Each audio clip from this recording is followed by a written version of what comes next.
kind of introducing yourself and kind of the places where you serve in leadership, so that my folks knows who I'm talking to? Sure. I'm Kent Mankins, and I've been lead pastor at Valley Assembly for about 17 years.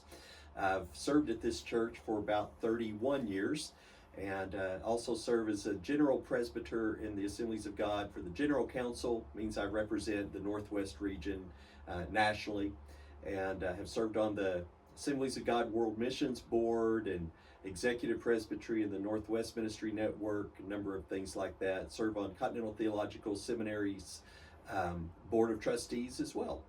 So, lots of places of leadership. What steps did you take in preparing for ministry? Well, I started with a bachelor's degree. Most of it's going to revolve around education because I'm a big believer in education. So it started with a bachelor's degree. I thought at the time I was going to be a music minister, and I was for many years, but at one point God began leading me to be a lead pastor. And so during that time as a lead pastor, I worked on my master's degree in counseling, became a licensed counselor, and then did my PhD in leadership studies at University of Buckingham in England. Socioeconomic transformation was the name of the program that I was involved in. Cool. So. Thank you. So I guess I should have said this while we're filming. I kind of know your story and kind of the steps you took for leadership. I've heard you share it a lot. Could you share maybe who has had the biggest impact on your leadership and how they shaped you? I would say probably my predecessor.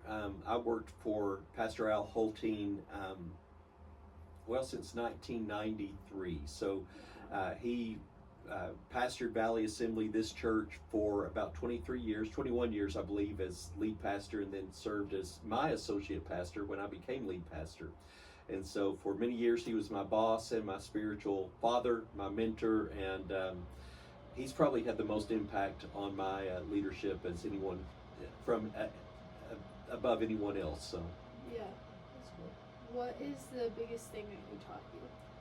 I think the biggest thing would be the importance of humility, remaining humble as a leader, not getting caught up and not believing your own press, not getting caught up in look what I've done, not taking credit for growth and good things. And when you don't take credit for the good things, then you don't have to take credit for if the church doesn't go well. So yeah, that's good. Let's do this one. What has been the most difficult challenge you faced in leading people? Oh, that's kind of a difficult question because there are a lot of different challenges. Patience, having patience with people, recognizing that everyone is at a different place in their life. Everyone has a story for the reason they are the way they are, they act the way they act.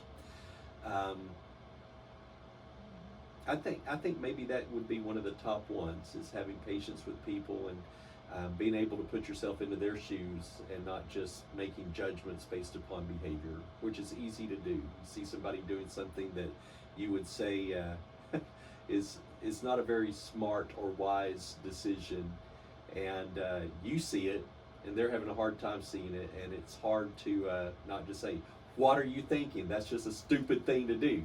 Yeah. So to have patience and compassion on people is sometimes difficult. In those times, how do you remind yourself to have patience? I think whenever I find myself internally getting frustrated, I try to remember this person has a story. There's a reason for the decisions that they're making. They have a past. They carry baggage. Regardless of who they are or how successful they are, all of us are just human beings trying to do the very best we can. And sometimes people are not well equipped to make the best decisions. So I look at leadership as an opportunity to step in and help them. Cool, thank you. Let's do this one.